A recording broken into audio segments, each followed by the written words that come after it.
I've already gotten some emails that started trickling in. Good job. And the rest of you, I hope you've been looking for project partners. And if you want to do your project alone and you really absolutely do not want to work with someone, it's your responsibility to convince me that this is something that there's something special about it. Questions about projects?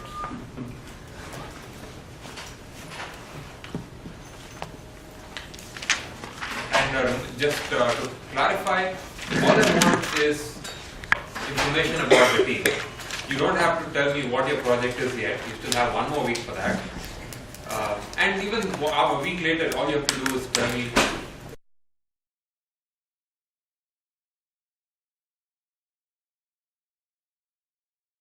talking to people. I hope you've also been brainstorming ideas. I've updated the class website on I think the projects page now has a bunch of ideas. These are just one line summary of a bunch of ideas that my TAs and I came up with. And you can take something and run with it, and multiple people can do the same thing, or multiple groups can work on the same idea if you want. Or you can do something else. Basically, the job of the project is to convince me that you've learned something in the class, and it's also to show you that machine learning is not just all about staring at slides. And once you get your feet wet with real data, you'll see that the math is not always right. Or the math is right, it's just that data doesn't behave the way you expect it to. And the best way to do that is actually by implementing something. Questions about projects? The homework assignments need to be able to run on the K machine. Yes. But the projects, so they don't have, as far as I know, Scala or Haskell on the K machine. We do have Haskell, we just have to know where to look. Okay. Ask the authors. Okay. And you can get Scala on any machine that has Java on it. So if you write in Scala and you then put it on a K machine, you can compile it to Java. There are ways of doing this. Okay. So the question is, does the project need to be able to run on a K machine? Good question. I haven't decided this yet. My primary interface with your project will be through the report, because not every project I expect will be a program. There might be projects which are theory. I'm hoping there will be at least one project which says, I've proved something new. That will be cool. Or there might be projects that say that I'm trying to do this active learning protocol and something theoretical about it. So it doesn't have to be an executable, which is why I haven't decided whether it should run on K. I'll get back to you on that. But good segue about the homework. Reminder that the homework's due, I think, Wednesday? Next Wednesday. Okay, so you guys know it better than me. Again, it's the midnight or 11:59. You have one extra day for every homework, just a reminder. And the way it works is if you take the extra day, you lose 10% of whatever points you will score. And this homework, grad students are playing for 125 points and undergrads are playing for 100. There was a question about the homework, the programming. Yeah. Could you remind me? I was wondering if we were supposed to write a program to develop a tree from the learning set, or just to analyze Right. our tree on the or So testing. the first three questions don't require any programming. The last one, you basically have to implement ID3. And there are two files. There's a train file and a test file. The ID3 algorithm will read the train file, produce a tree, and you will evaluate this tree on every example of the test set and see how often you get it right. So you have to report accuracy or error or something like that. Does that? Yeah. Another thing I just remembered about the homeworks. The handed instructions have been slightly updated on the website. You'll be handing in everything on Canvas. The one thing is that, as you said, your code has to be executable on the Kate machines, and what that means is basically you have to have a bunch of shell commands that will produce the output that's in your report. To make life easier, I had originally said give me a readme and the TS should be able to exactly do whatever it is. Instead of that, put everything into a shell script, a single shell script. If you're not familiar with shell script, you don't have to worry about anything. All you have to do is any list of commands that you have on the shell, just put them into a single file, one per line. Yes. What if we're using a different shell from the TAs? Then the script might be slightly different. You can put a shebang on top, which tells what the shell is. So it will be /bin/csh or bash or something. What about just a make file? Sure, make files also. A single executable. Basically one line. The TS should be able to run one line and produce the output. It could be a make file, it could be a shell script. But I don't want you to give instructions like you first install Scala, then set these 18 environment variables and things like that, because that's just tedious and makes grading impossible. If it's like in MATLAB, so You can run MATLAB on the command line as well.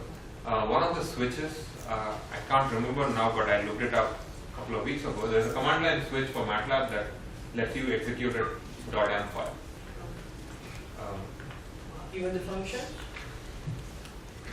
I have seen it being done. I'm not a MATLAB expert, but I know it's there, and enough people do it that it must be easy. Yes. Any other questions about homeworks? Do you know if it'll be on the Windows or the Linux machine? Linux. Windows makes life so much more hard. It looks like in the GitLab, the Windows machines have been updated to Java 8, and the Linux are still on Java 7. Okay, assume Java 7. Assume Java 7.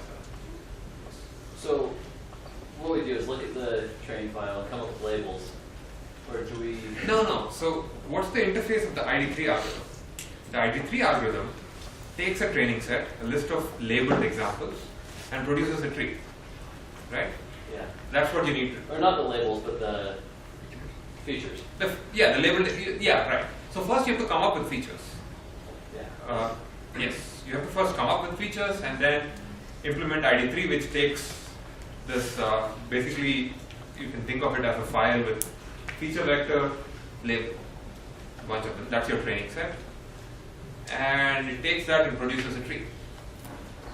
The reason, so this is the first assignment. This might be for some of you the first time you're writing machine learning code, and you might run into unpleasant issues like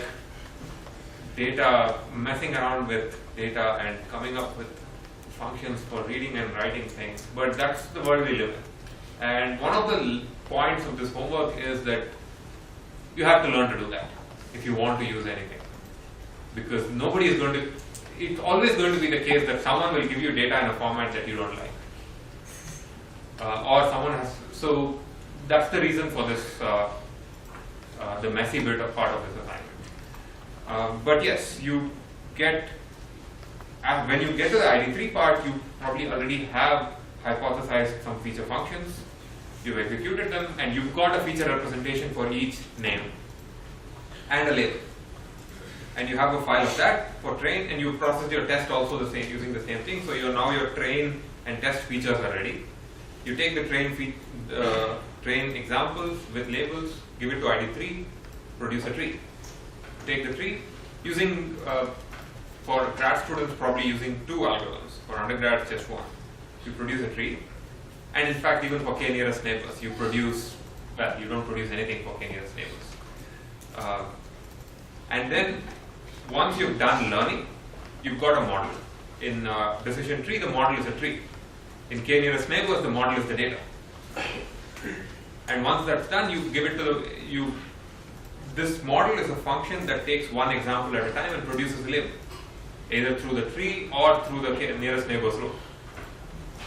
Now you have 2 ways of getting a label. The true label which is from the test set, and the predictor table, right?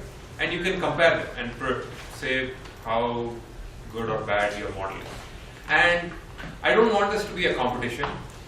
I don't want to say that, I don't want to have any part of your grade associated with how well your classifier does. But don't be silly about it. Don't come up with feature functions that are meaningless, like the time of the day and things like that. So look at the data. Yes. So for the tree, how do you expect us to output that? Like, do you need? You don't have to print the tree. Oh. Oh, on the shell? No, you don't have to print the tree. You only have to produce the table that the thing requires. And also, please, when I say produce the table, please don't just have a list of print statements saying accuracy equals 93. I mean, that doesn't make sense. Your code has to run and produce a tree, accuracy. Other questions?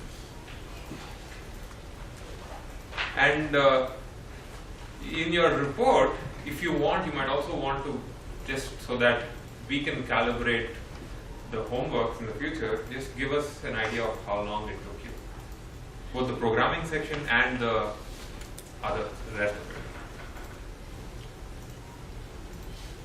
Alright, I'm going to assume there are no other questions because everyone's quiet now, unless there are questions. Yes? So if you want us to write how long it took, do you want that in a README? What? If you want us to record how much time You it can took. put it in your report, right? You're submitting a report anyway. And it doesn't have to be exact. I mean, I don't want you to give me a time, on Monday I worked 18 hours. Just a ballpark. Like dozens of hours, weeks. You didn't sleep at all for these entire 2 weeks. Or it was so easy you finished it in 30 minutes. So just a ballpark.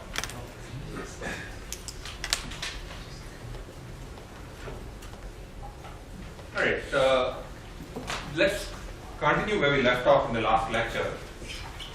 We were looking at the k-nearest neighbors algorithm, and I just want to refresh your memory about this.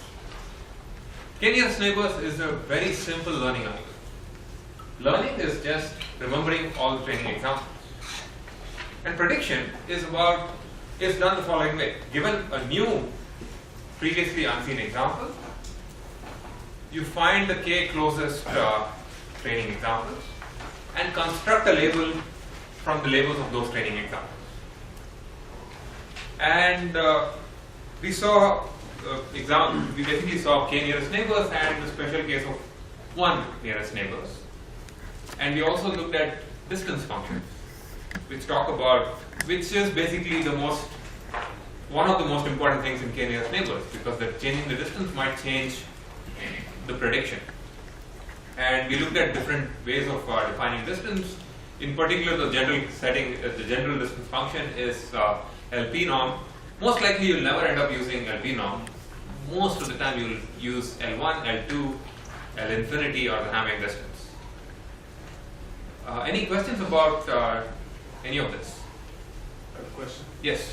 This is a little bit, it's tangential to the topic, but do you see that most people who implement k-nearest neighbors do lazy loading of features? And what I mean by that is that you get the label and the instance, and then when it comes into the algorithm, it generates the features as it requires them? So this question is not specific to k-nearest neighbors, right? It's for any learning algorithm. Yeah. And I've seen both. Or do they generate the features beforehand? As Yeah, I've seen both. There are reasons to do, both of them have good reasons to, so let me just to explain the question. Is feature extraction, and tell me if I've got you right. What he's asking is feature extraction done as a pre-processing step? So you get your data, you first extract all the features for the entire training set, and then you only look at the features and then you give it your learning algorithm. Or, as your learning algorithm gets an example, it extracts the features on demand.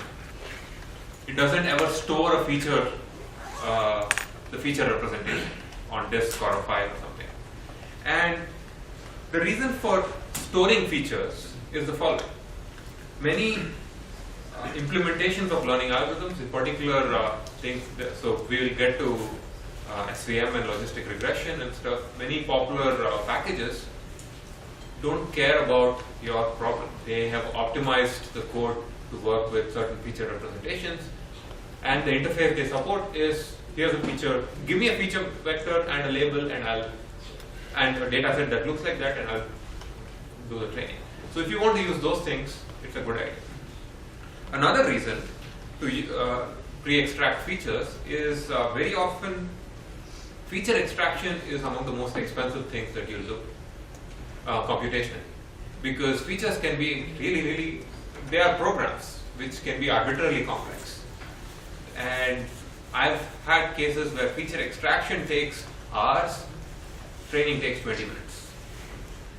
So that's another reason to pre-extract one, so that you can play with different learning algorithms, different settings, and all those things. The reason not to do that is sometimes you may not be able to extract features, and this is not always true for binary classification. When you get to more complex graph value outputs, you may not be able to extract all features, and we won't be talking about graph value outputs in this class. The other reason not to do that is you may have space constraints. You don't want to store the features because you can't load them into memory or something. Okay? So, and just to continue this refresher, K-nearest neighbors has two main advantages. The first one is that learning is really fast because it's just remembering. And even the more complicated versions of learning, which actually uses some tricks of involving the geometry of the space, is also fairly fast. The other big positive about K-nearest neighbors is that it can learn really complicated functions. Because there's not much learning, it can produce complicated functions, and this is a function that I had last class, and I don't know what the function is, but you don't care. The K-nearest neighbors can handle that. On the flip side, you need a lot of storage. That may or may not be a problem. And prediction can be slow because you have to go through the entire training set and take compute distances, which is order of d, if d is the dimensionality. And again, there are tricks to make prediction faster by doing some extra work at training time. The other big problem with K-nearest neighbors, and we'll be talking about this quite a bit today, is that in very high dimensional space, weird things happen. That is, it's called the curse of dimensionality.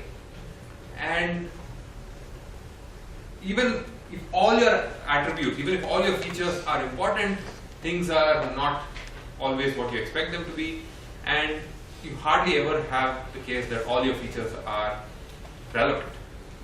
Given a problem, you may not know what are important features, and so you try out 100 things, and maybe 2 of them are important. And the unimportant features might swamp out the signal. Questions about any of these things? So is that more when there's like a noticeable hierarchy between the features, or No, in a situation where every feature sort of contributes a little bit equally? it could also happen when you just don't know which feature, what is the feature that produced the underlying concept, and so you're trying everything that you can think of. So in the badges data, for example, you don't know what was in the one that is in the homework. You don't know what is the concept that I use to produce the data. You don't know what features I use. So you're going to try out as many features as you think. In this case, I asked for 4, but you might want to try out more. But there are very few features that were actually used to produce the data. Everything else that you tried is irrelevant. And if you have a million irrelevant features and one relevant feature, the irrelevant ones will... You might not be able to pick that one. Right. Even 2 relevant features, if they like contradict each other, might also end up. Right. Sure. That's a that is true for, yeah, you're right. Yes, if features contradict each other, then that's noisy features. Yes. Yes. Last one you have written decision trees are less affected by this. Yes. It is due to the fact that we don't take those branches where the output is not getting changed. Decision trees have this implicit, when you're building the decision tree, at least I'm thinking of ID3 for example, you're using information game to find the most informative attributes. So it is less affected. I'm not saying it's, when there's irrelevant features and noise, we are host. But if in the noise, even in the noise-free setting, k-nearest neighbors is heard by irrelevant features, can be heard by irrelevant features.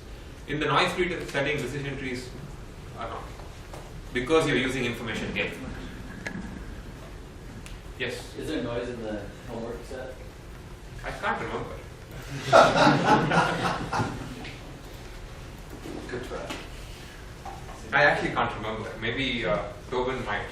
There is. There is. Okay. So we can't give them. Yeah. All right. Yeah. Yes. All right. So let's get started with today's lecture. About 25 minutes into today's lecture, we're going to continue our discussion about nearest neighbors. And a lot of what I'm going to say right now is not just specific for nearest neighbors, because I'll be talking about ideas that we'll come to very often. The first one is about decision boundaries. How does the nearest neighbors algorithm slice up the instance space? So let's talk about decision boundaries. Just to set the stage, remember that learning is to find a function. Learning is not about finding labels for examples, it's about finding functions. And how do you visualize a function? You can write it out mathematically, or one way of visualizing it is to just say, what does this function do to my entire space? How does this classifier slice up the space of instances into positive and negative labels? And a decision boundary is the boundary between these two regions. Okay? And we've already seen an example of decision boundaries. But the important thing is decision boundaries, at least in 2 dimensions, are an easy way to visualize classifiers. And in higher dimensions, decision boundaries are something good to think about. You can't visualize higher dimensions. So we've already seen decision boundaries once for decision trees when you have numeric attributes.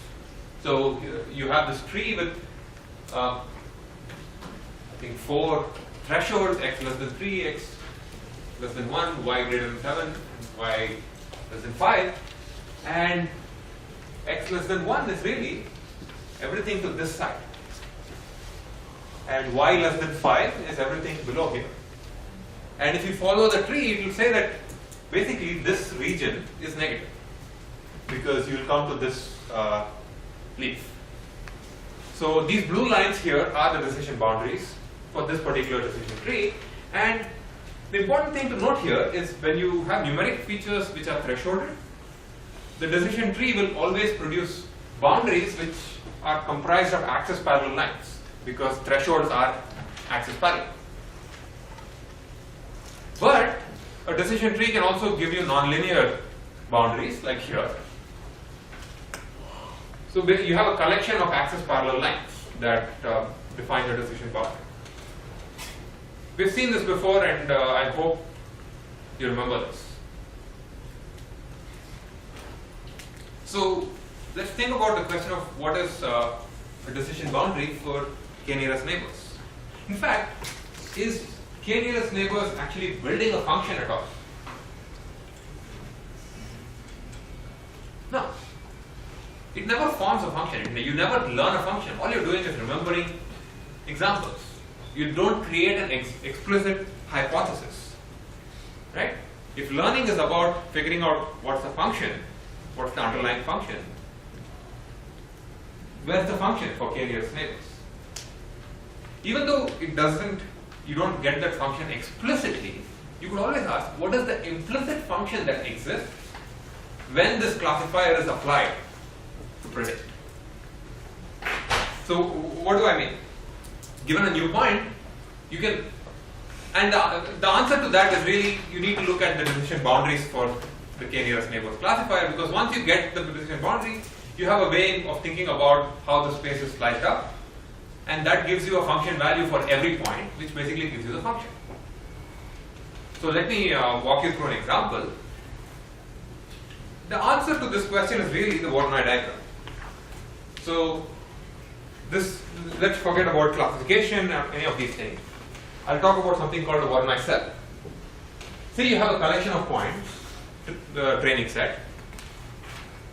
A Voronoi cell of a point in this data is a collection of all points which is closer to this. So the Voronoi cell of this point is a collection of all points in the space that are closer to this point than anything else. And you may have seen Voronoi diagrams before if you've done robotics or AI or have just been curious about these things.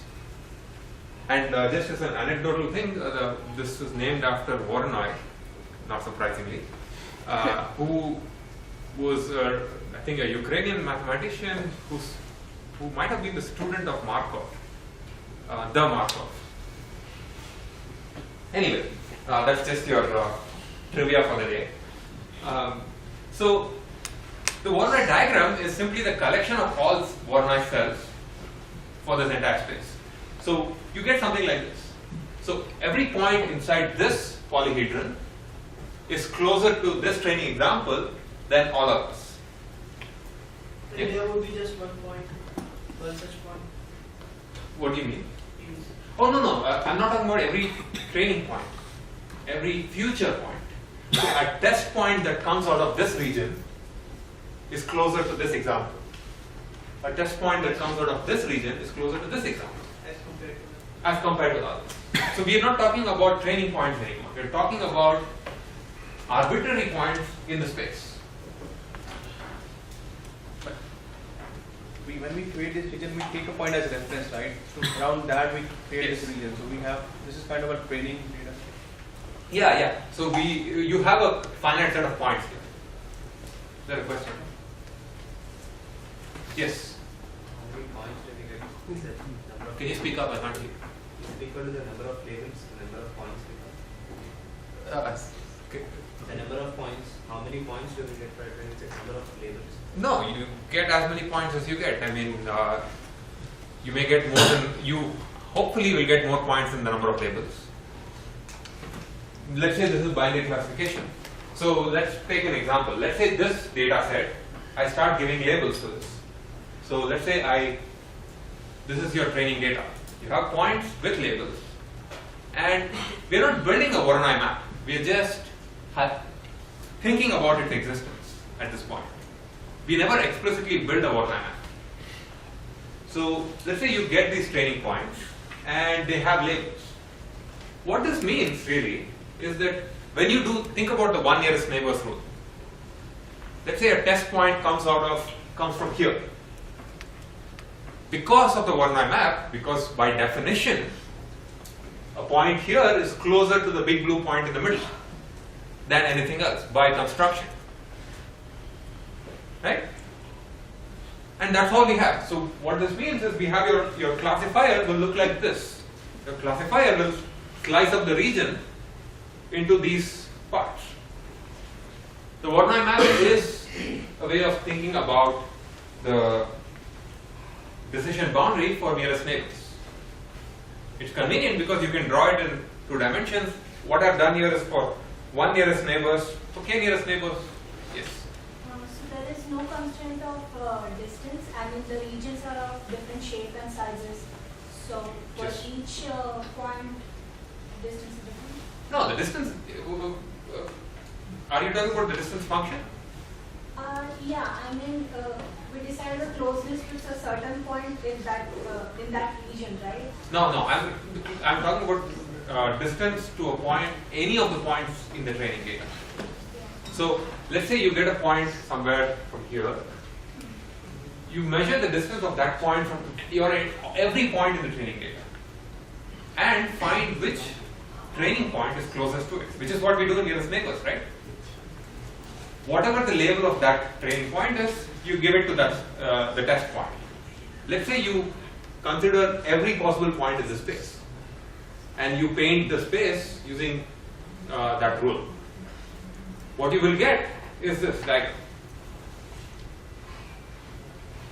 Will it necessarily be a polyhedron or could be a curve also? no, in this case it will be a polyhedron. And there are easy ways of constructing Voronoi diagrams. I'm not going to go into that, partly because it's kind of orthogonal to what we need to do. But what you should take home from this is understand what a Voronoi map is,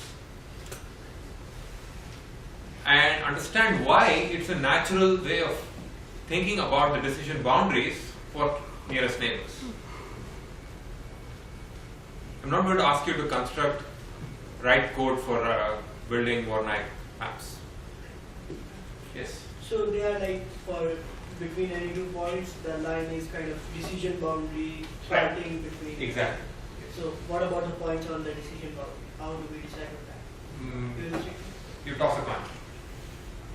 There's no information. Yes? So this one is for the nearest neighbor. For example, if we are given a point in any of these regions, we can say which point is its nearest. What about the k nearest neighbor? How can we use this one for? Right. So the k nearest neighbors also slices up the space. It's a much more complicated thing, and I am not going to talk about it now, but I'll encourage you to think about it. It does slice up the space. Clearly, right? Because given any test point, you can produce a label. K nearest neighbors can produce more complex decision boundaries, which may be smoother because it might swamp out noise. So if you have, say, a red point here, because there are 2 blue points near it, it will ignore the red because the majority will be blue. So K nearest neighbors, as K increases, will be more robust to noise. And that might give you smoother decision boundaries.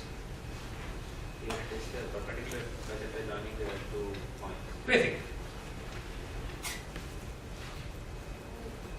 Any questions about, if you've not seen this before, this may be a little confusing. If you have seen it before, this might be blindingly obvious. So it's just that little switch that you need to. How accurate are Voronoi maps? It's a conceptual thing. It's just a mathematical object at this point. Because if it's a curve, I think it gives a better description than It's as good as the training set, right? And the Voronoi map is just as far as nearest neighbors is concerned, algorithmically, you're doing the same thing. You're just finding the nearest neighbor and predicting its label. It just so happens conceptually it builds a Voronoi map. You're never building a Voronoi map explicitly. This is just a way to think about what is the underlying function. You had a question? No. Just as an exercise, let's say you have only 2 training points with different labels. What would the decision boundary be if you do nearest neighbors? One person who's never spoken before. Yes. A perpendicular bisector would be the line Yes. joining So the line bisecting these 2 points, and the region below would be red and everything else above would be blue. And the way you can convince yourself this is correct is there's some little bit of algebra that you can do to prove that this is correct. Questions about this?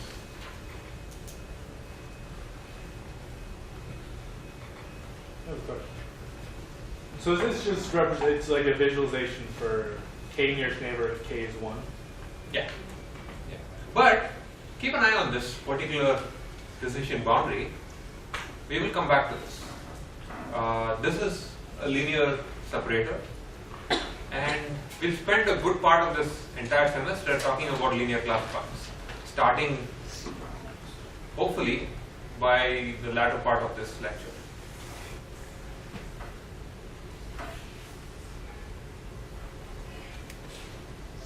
Okay, let's talk about another important thing. In the last lecture, we spoke about overfitting.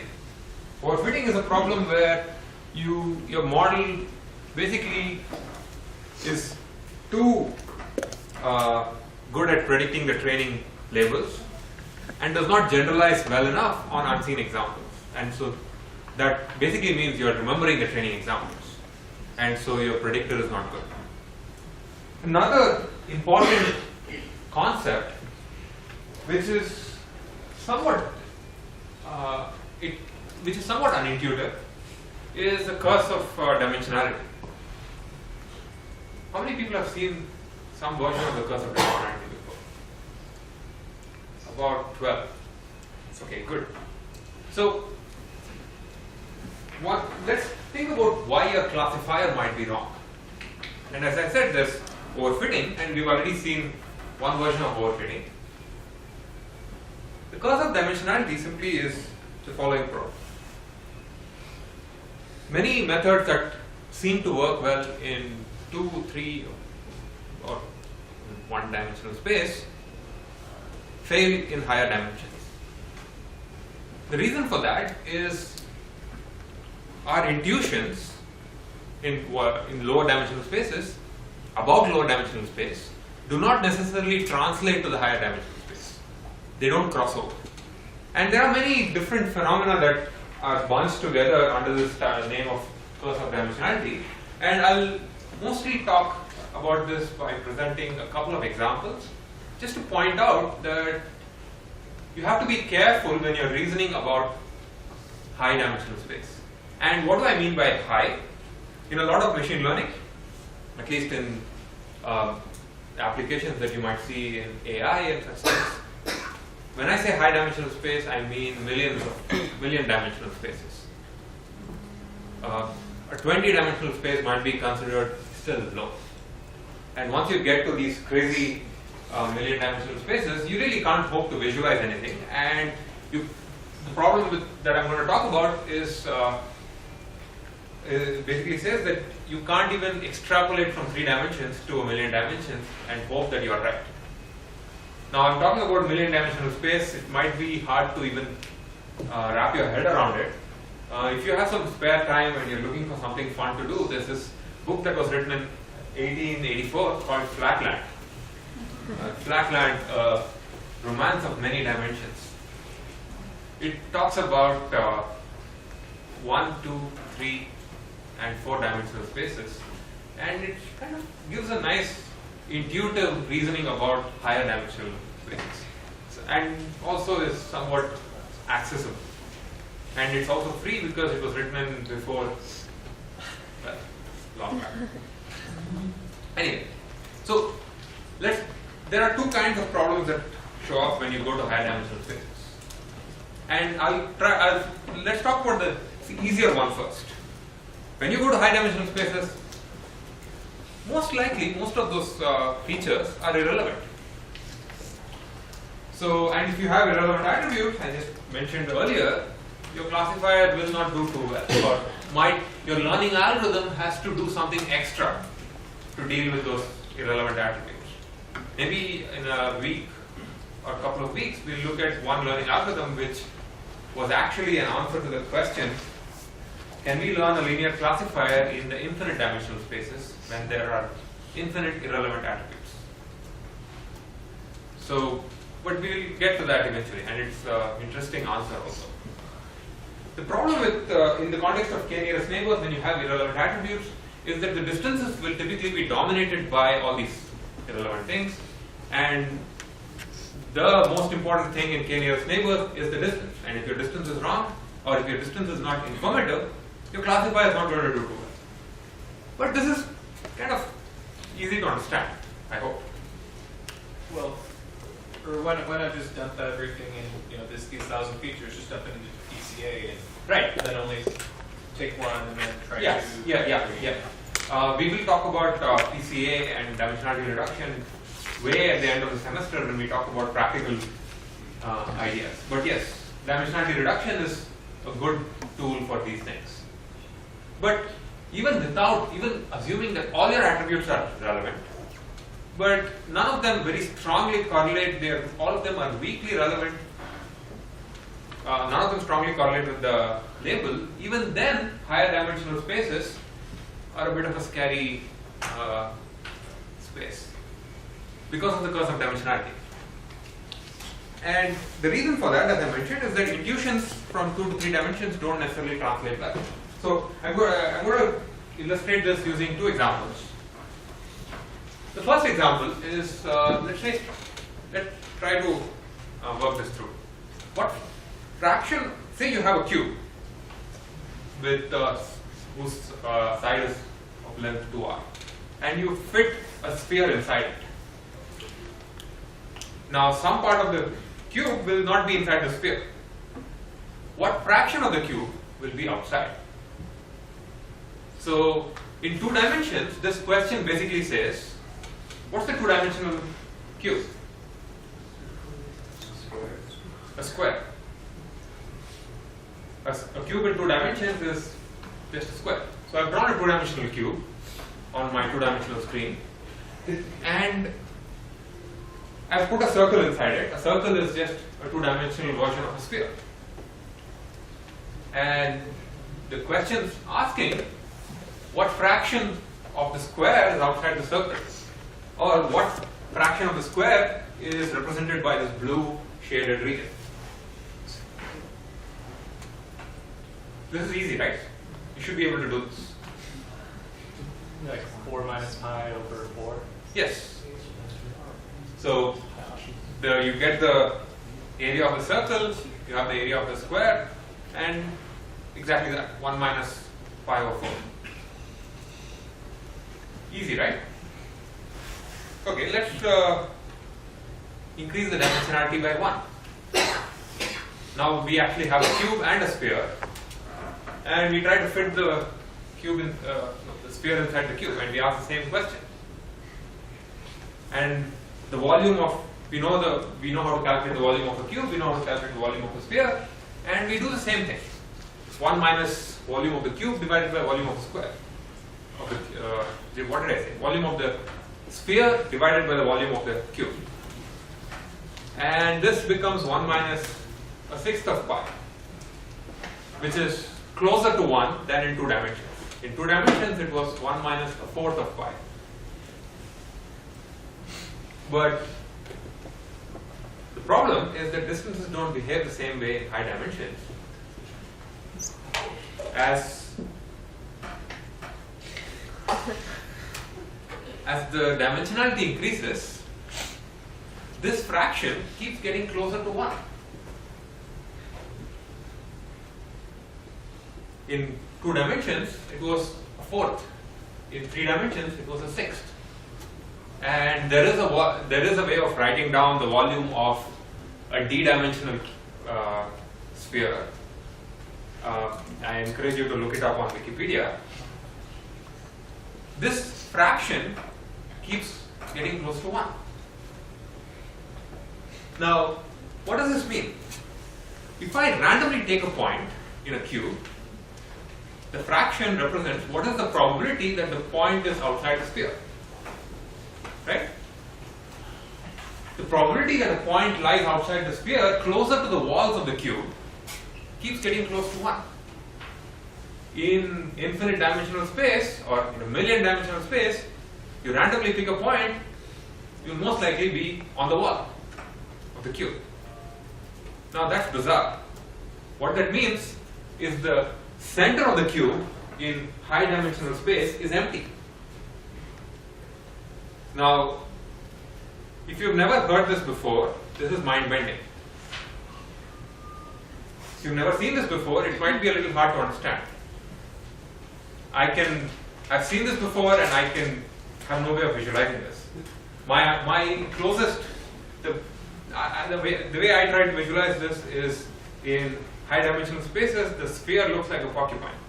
It's very close to the center, and there are spikes that go up. But that's just me. The point is, with high probability, in a very high dimensional space, an arbitrary point lies closer to the walls. What does this mean for nearest neighbors? Most distances, most points will be really far from each other because they'll be close to the walls. So if you have points that are far from each other, if points are all equally far from each other, nearest neighbor is meaningless.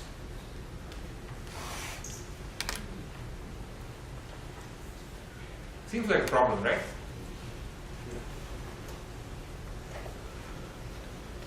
Questions?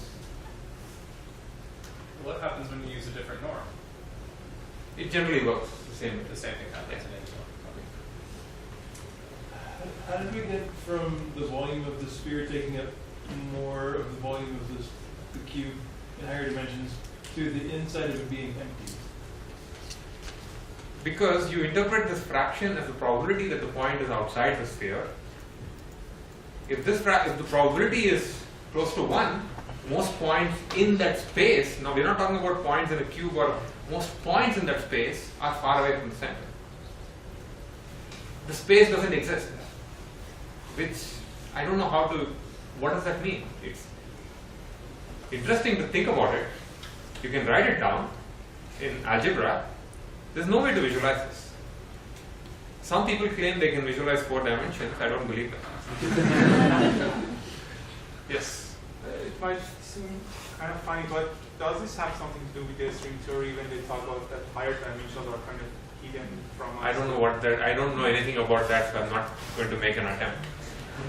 And I encourage you not to very quickly draw that connection, because if you know more about string theory, then go for it. I know nothing, so I'm not even going to make an attempt. Yes? So is this specific only to the cube and the sphere? Or Excellent question. Let's take another geometric shape. Let's talk about circles and only spheres. Another example. Say I have a n-dimensional sphere, and in n dimensions, if you want to talk about the objects, you add the prefix hyper to it. So n-dimensional sphere is a hypersphere, n-dimensional plane is a hyperplane. So let's say you have a hypersphere, and you ask what fraction, and I'll give you an epsilon. Let's say it's a unit hypersphere. What's the definition of a hypersphere? It's a collection of all points that are within a certain radius. The collection of all points within a certain radius in 2 dimensions is the circle, or actually it's a disk. So let's take a unit hypersphere in n dimensions. And I ask, let's think about what fraction of points lies within a slice of width epsilon, for some small epsilon. Doesn't have to be small, anything small, less than 1. In other words, in 2 dimensions, the way to visualize this is, say you have a unit circle. And I give you an epsilon, which is the thickness of this disk. What fraction of the circle lies inside that perimeter? What fraction of the circle is the blue region, given that this width is epsilon?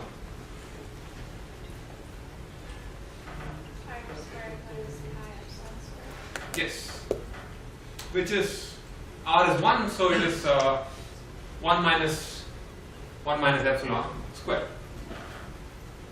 This is easy, right? And you can visualize this, and you know that most of the circle lies inside because epsilon is small. You know where I'm going with this. High dimensions, distances are no longer intuitive. I'm not going to prove this, but you can try this out. In a d-dimensional space, that fraction is 1 minus epsilon power d. In 2 dimensions, the d is 2. Now when d gets higher, the term on this side goes to 0, right? Because epsilon is less than 1, so 1 minus epsilon is less than 1, and you keep multiplying it, it keeps going close to 0. Which is bizarre, because What that means is in d dimensions, most of the hypersphere lies close to the walls again. So points are generally farther apart in higher dimensions. Again, distances are meaningless, or not meaningless, distances are less intuitive.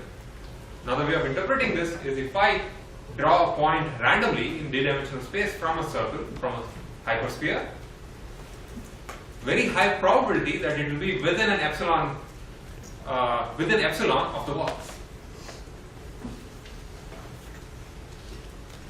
I don't know if I missed anything, but why are we discussing shape within a shape? Because No, I just want to point the out. space is all entire. Sure, I'm just pointing out that distances are not intuitive, and generally points are farther apart. There are fewer points closer to the origin. Most points in d-dimensional spaces are far away from each other. But we just looked upon a specific set of points. There are points within the circle also, right? That are also part of the space. So, in circles, yes. In D-dimensional sphere. Okay. Right? They are also part of the space. The inside points. But yeah, sure. Let's take a point which is very close to the origin in 2 dimensions. Let's say it is 0.1 from a 0.1. Okay. Let's make our math easier. It doesn't matter. Let's say 0.1 from a 0.1. You can compute the distance of this from the origin, right? Let's take the same point, a similar kind of a point in d dimensions. It will be 0.1, 0.1, 0.1, d times. The distance of that point from the origin is huge. You can compute it because there will be d terms. So absolute distances are very high. What that means is points generally are far from each other. Computationally, what that means is if you want a training set from this space, you're getting random samples from the space. So you will really not cover the space. But means they are high means throughout the spread, so it's something like threshold gets increased. Yeah, but but you only have a finite training set, which means your training set is most likely dispersed far apart.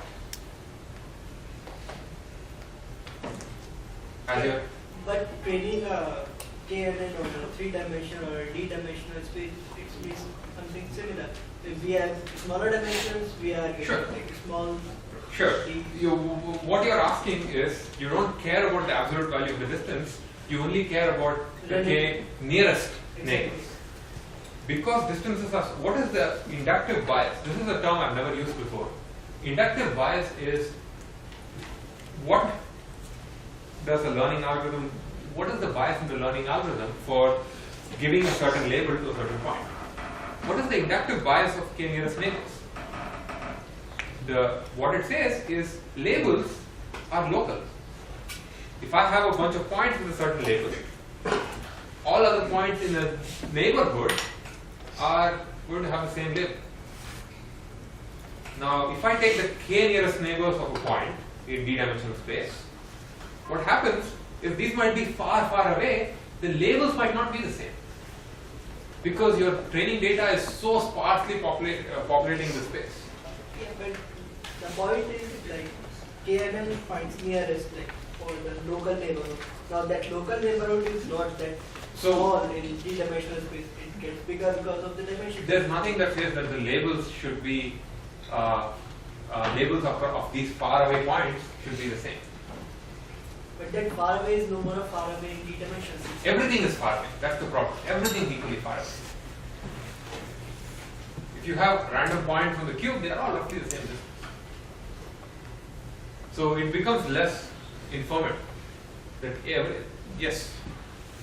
Well, I think the way actually that we use the term distance here cannot be, but the way we define it in 2-dimensional or 3-dimensional space does not correct. It's not correct when we just put it in higher dimensional space. For example, the example that we had, we have points that are in the epsilon distance of from the.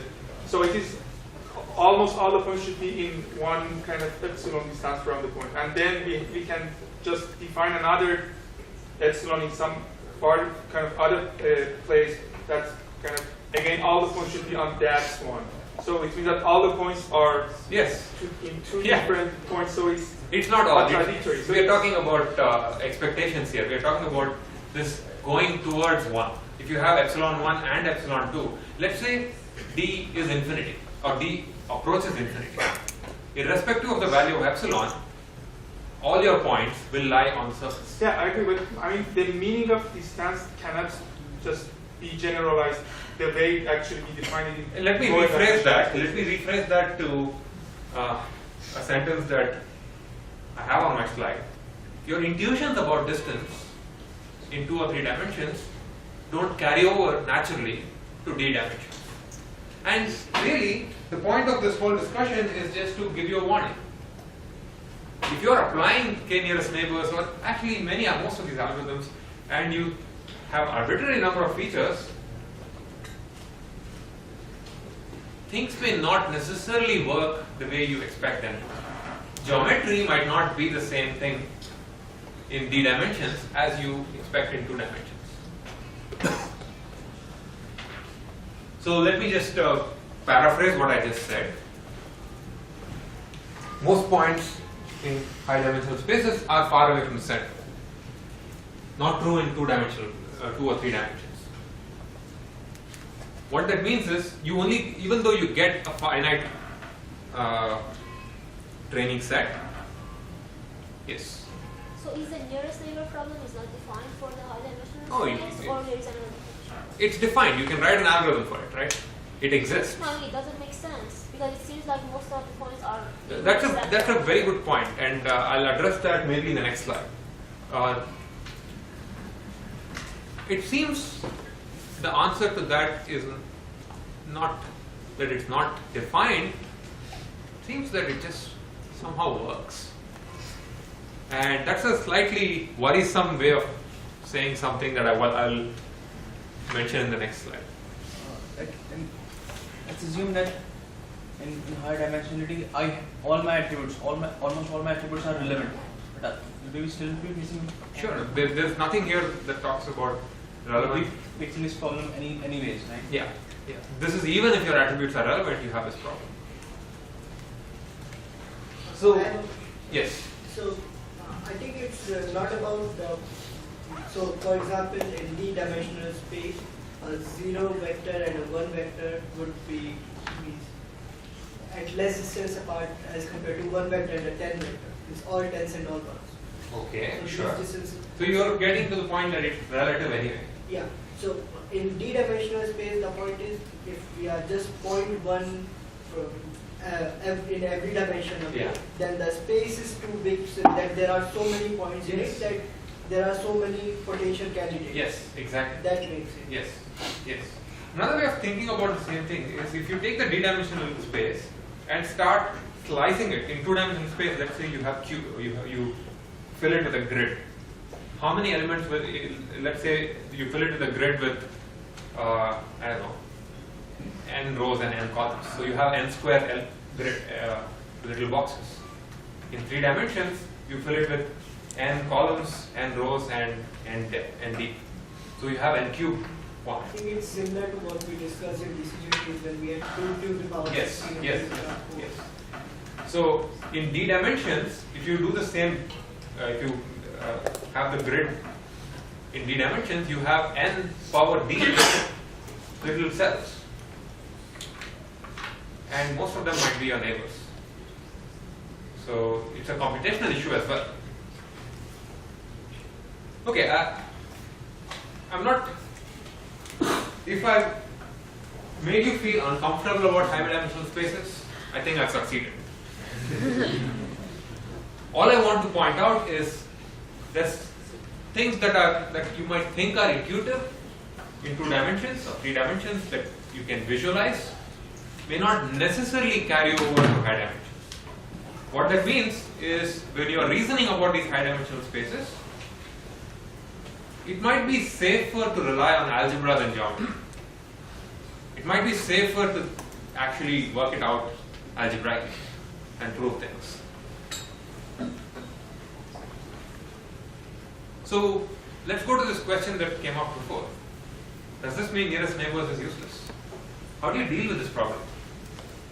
And this is just an interesting observation. It's empirical. For what I'm going to say, most real-world data, it seems, is not uniformly distributed in this d-dimensional space.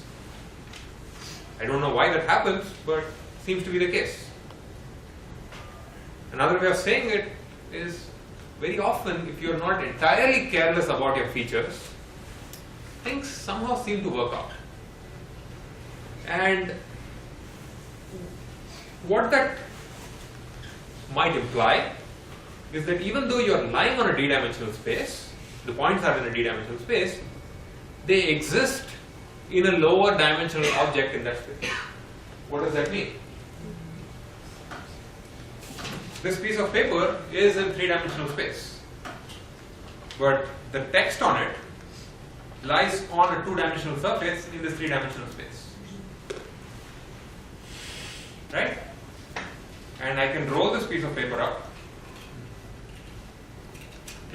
or no, still it's a two-dimensional object, because all I need, if I tell you that the point lies on this, all I need is two numbers, x and y, on this sheet of paper. I don't need three.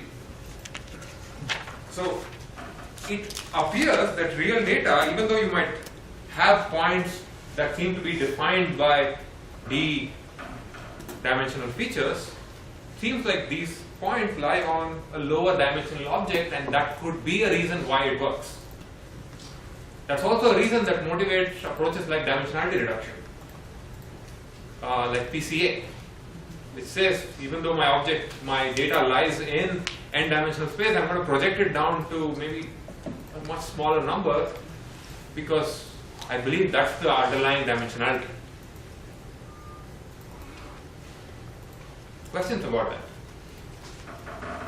Yes. Couldn't you just limit how many dimensions you use by default? How do you know? How relevant they are? How do you know? Let's say your job is to build a classifier that can detect the type of fish, not by photo, but the actual fish. And you take all sorts of measurements, the length, the width, the color, the weight, but you don't know what's the relevant attributes unless you know fish.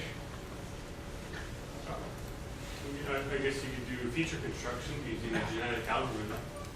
Which is actually, you can think of genetic algorithms as basically search. Searching that space, Which is really the second point there. It's called feature selection. Feature selection is almost an art. Finding the optimal set of features is computationally a nightmare. But there are heuristics for doing this. You can start off with your entire feature space, train a classifier, and then drop one randomly, train a classifier. Evaluate both of them on a validation set. I hope you remember we talked about validation sets. Evaluate both of them on a validation set, whichever one works better, you keep that, repeat. Keep doing this till your validation performance does not go down, and you hope that you've come to a good set of features. Another way of doing this is to build up. Now, you can also come up with more complicated search techniques for searching over the space of features. It's a computational issue, and it's not all that well understood, to be honest. But it's an important thing. Sometimes prior knowledge helps.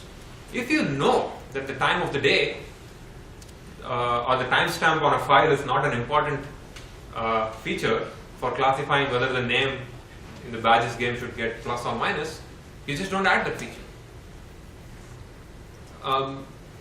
So domain knowledge is an important thing when it comes to deciding the features that are might be relevant.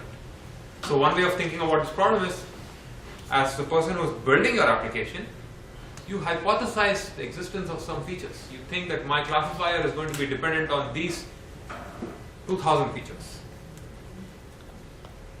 Not 8000, only 2000. And then you leave it to the learning algorithm to figure out which ones of them are important. So you can think of your learning algorithm as a way of doing, of identifying which features are important. Another way of thinking, and there are other ways of actually directly introducing this bias towards fewer features into the learning algorithm, and that's really what methods like support vector machines too. And we'll be spending some time talking about that. The term for that is regularization. And we'll spend a fair bit of time talking about regularization. Any questions about the curse of dimensionality? Which, by the way, is a wonderful name, and it's attributed to Bellman. The same Bellman who came up with dynamic programming and reinforcement learning and such things also came up with this idea. Yes? Isn't this sort of just like a restatement of our discussion of hypothesis spaces before? Like where it's very related. It's very related. This is in hypothesis space, when we're talking about hypothesis spaces, we were talking about the space of functions. Here we're talking about the space of instances. But if I remove a feature, I'm actually reducing, I'm changing the space of functions too, because I'm considering a smaller set of functions, right? That only operate on the smaller set of features. So it is related. Yes? When we reduce the dimensions, so it's kind of a projection, like from 3D. You can think of it as a projection. Yeah.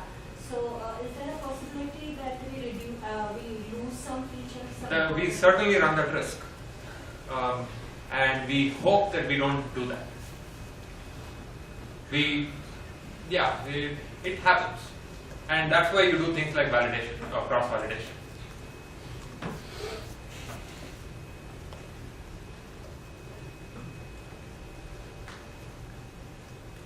Okay, let me start summarizing this section. So we spoke about nearest neighbors, what seems like many decades ago.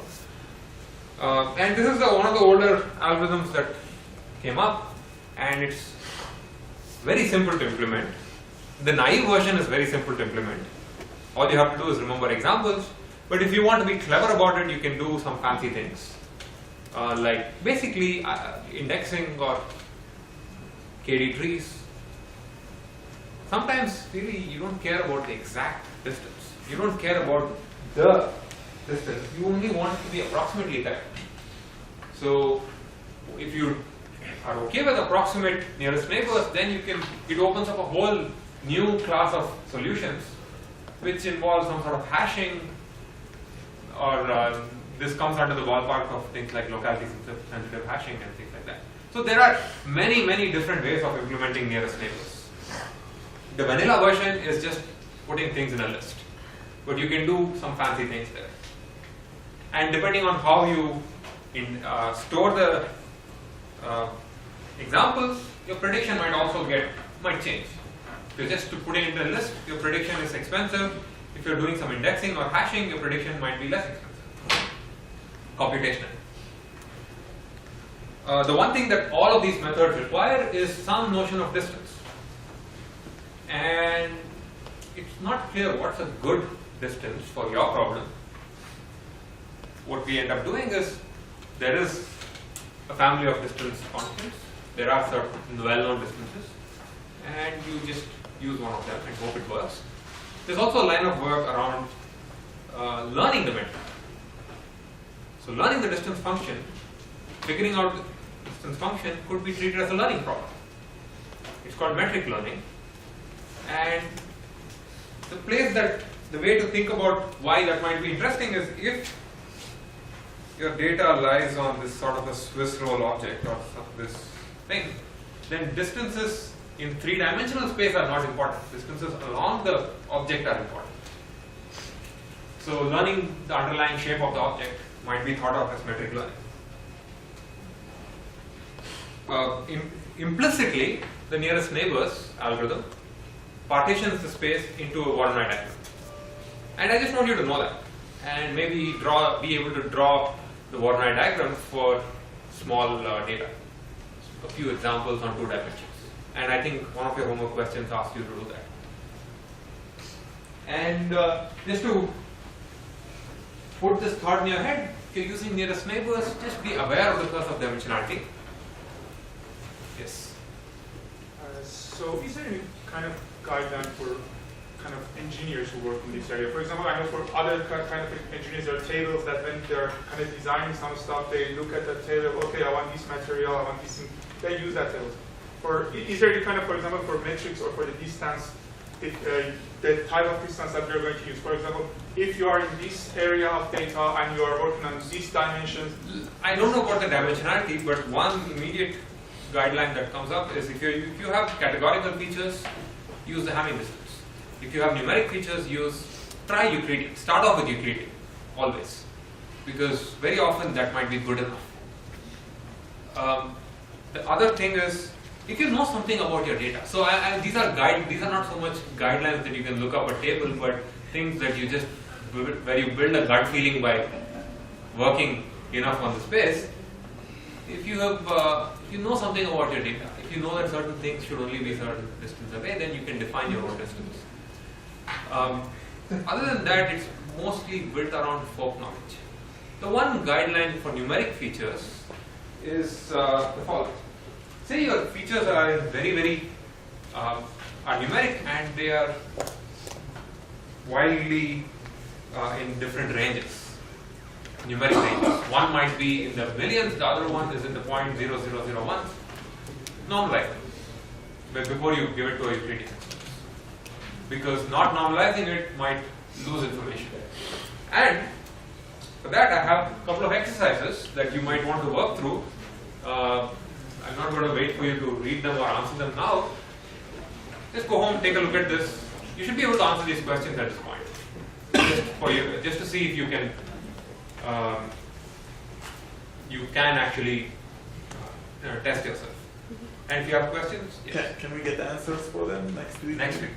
Yes. Same time, same something, all that. Yeah. And these are, I'll probably start the next lecture with just these things. Yes. So how about if data increases for KNN? Because you're taking distance between all the points. Yeah. And you have to take distance between every point. If your training data becomes bigger. So, two things happen.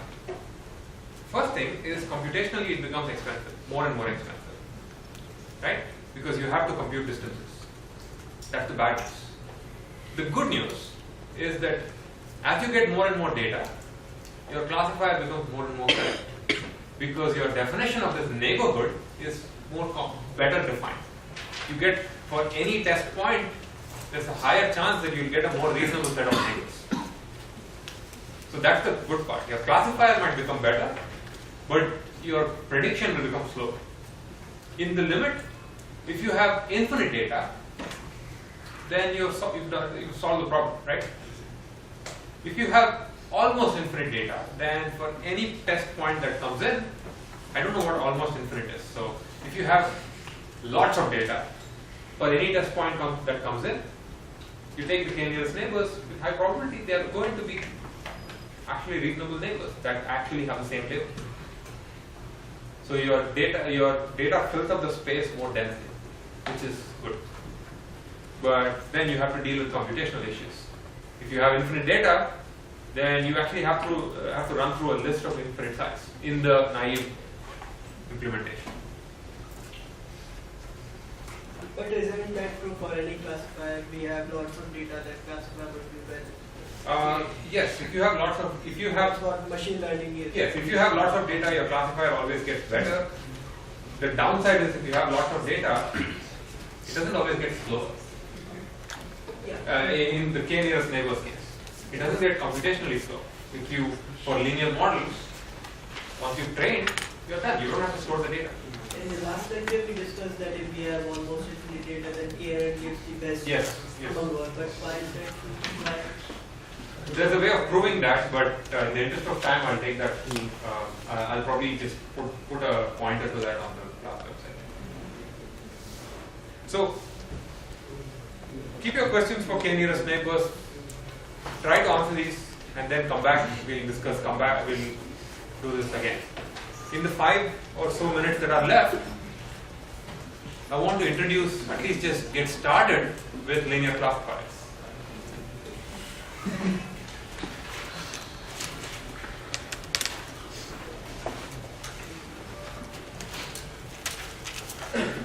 Good. Let's start with the lecture for today now. We're going to talk about linear models. And really what I want to do is put this whole thing in the context of the big picture. So where are we? We've looked at supervised models. We've looked at the paradigm for supervised learning. We've looked at instance spaces, concept spaces, hypothesis spaces, and these terms should be familiar to you. And the general, very rough schematic that we are working with is this. You get some labeled data, you throw it at a learning algorithm, and you get a function. The learning algorithm is a function that creates functions. Now you take that function and you feed a new example to it, and you get a prediction. And we've seen two kinds of learning algorithms. We've seen two kinds of functions: decision trees and nearest neighbors. Decision trees can represent any Boolean function. Nearest neighbors can represent really complex functions too. They can represent any Boolean function. But both of them have their own interesting issues. From the broader perspective, we've looked at some important general concepts that show up in machine learning. We've looked at features as high-dimensional vectors. We talked about overfitting, which says you train too much. And we talked about the curse of dimensionality. And every now and then I'll have one of these checkpoint slides just to point out where we are in the bigger scheme of things, just so that we don't get drowned in the little details. Any questions about any of this that will take less than 30 seconds?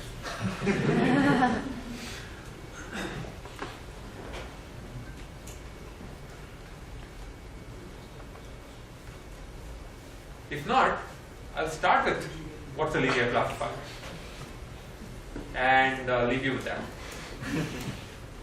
So, we spoke about this problem of learning not being possible at all because the number of functions is too large, right?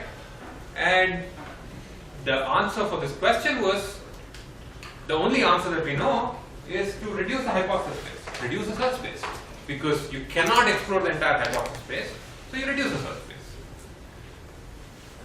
So what we want is to be able to search through a class of functions that is expressive enough to do interesting things, and yet easy enough to search, small enough to search. And the answer to that question, probably one of the most dominant kinds of models that exist, hypothesis spaces that exist, is the space of linear classifiers. And just to give you a picture, and we'll start with the same slide again in the next lecture. Say you have these points. My job is to find a classifier that separates the blue points from the red points. Okay? And let's say I give you two options. One of them is this curve, A, and the other one is this line.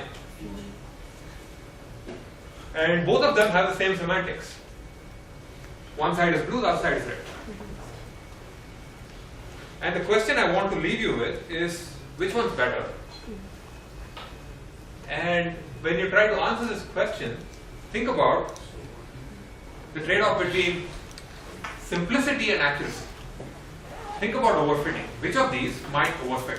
Which of these might try too hard to remember the training data and might suffer on future examples? And you can tell me the answer in the next lecture.